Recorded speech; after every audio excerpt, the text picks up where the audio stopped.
Halo teman-teman, bagaimana kabar teman-teman semua? Semoga selalu dalam perlindungan Allah dan Tuhan kita Yesus Kristus.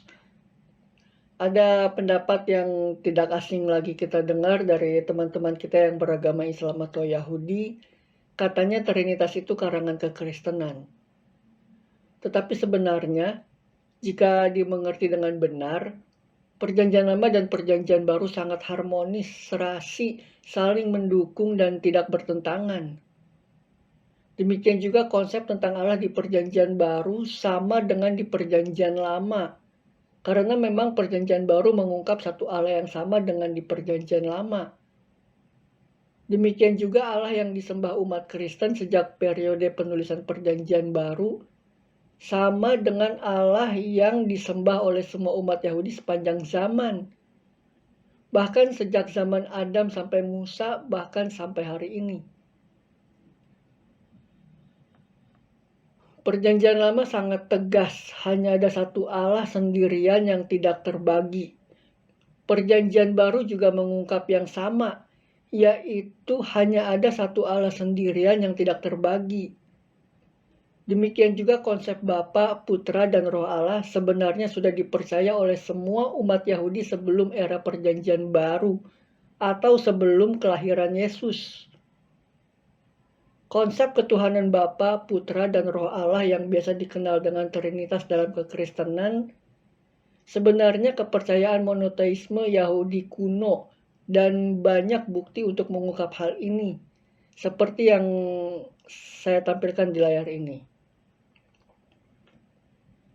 Allah disebut Bapa sebenarnya sudah ada tertulis di Ulangan 32 ayat 6.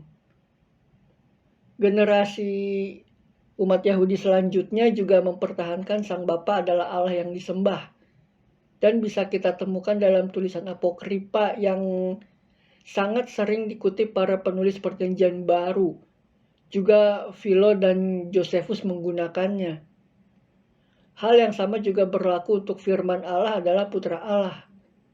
Dokumen apokripa yang ditulis jauh sebelum kelahiran Yesus mengungkap bahwa Putra Allah adalah Sang Mesias yang akan mati.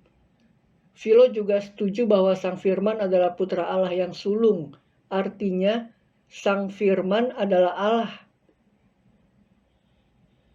Ada hal yang lebih mengejutkan.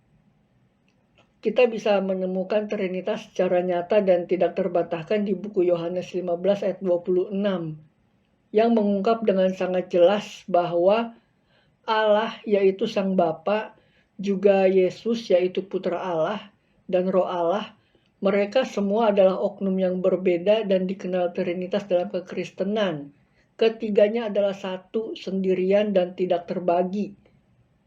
Artinya ayat ini mengungkap bahwa Sang Bapa bukan Sang Putra, bukan Roh Allah. Karena mereka masing-masing adalah perwujudan yang berbeda atau oknum yang berbeda. Kenyataan ayat ini tampaknya ayat kembar atau 11-12 dengan suatu ayat di Perjanjian Lama yang tertulis di Nehemia 9 ayat 19-20 yang mengungkap ada Sang Bapa, ada Sang Putra, dan ada Roh Allah. Ketiganya berbeda oknum yang tertulis dalam satu definisi yang sama dengan di ayat Yohanes tadi. Jadi maksudnya Nehemia 9 ayat 19-20 dengan Yohanes 15 ayat 26 ini sama-sama mengungkap bahwa ada tiga perwujudan atau tiga manifestasi kealahan ya, yang dikenal dalam Perjanjian Baru, Bapa yang ditulis dengan kata Allah di Nehemia 9, kemudian yang awan ini adalah Sang Firman di Yohanes 15 ayat 26 dan juga ada Roh Allah, dan ketiganya adalah satu. Walaupun mayoritas umat Yahudi pada abad pertama Masehi menolak Yesus Kristus, semua ayat itu membuktikan bahwa sebenarnya umat Yahudi kuno telah percaya dalam nama Bapa, Putra, dan Roh Allah. Hal ini tidak terbantahkan, seperti bukti-bukti yang baru saja kita ungkap. Buat yang ingin mengerti lebih banyak tentang Trinitas adalah kepercayaan monoteisme Yudaisme kuno, bisa simak pembahasan sebelumnya, thumbnail dan judul saya tampilkan di layar ini nih.